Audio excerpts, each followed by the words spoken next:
Yerinde Астана күнінің 25 жылдығын шын жүректен құттықтаймын.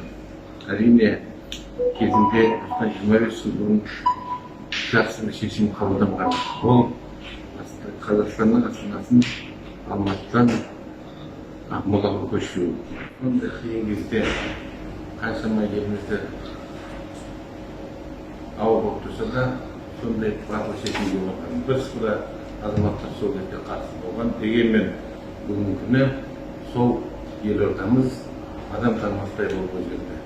Сол кезде халық саны 300-ге жуық облыс орталығы болатын болса, қазіргі таңда миллионның үстінде тұрғыны бар әсем сәнді қала болып келді.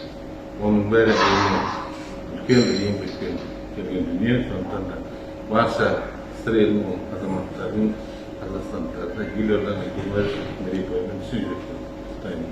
Елордамыз өсіп өркендей берсін. Әр уақытта біз сол елорданың бой түзейтін боламыз.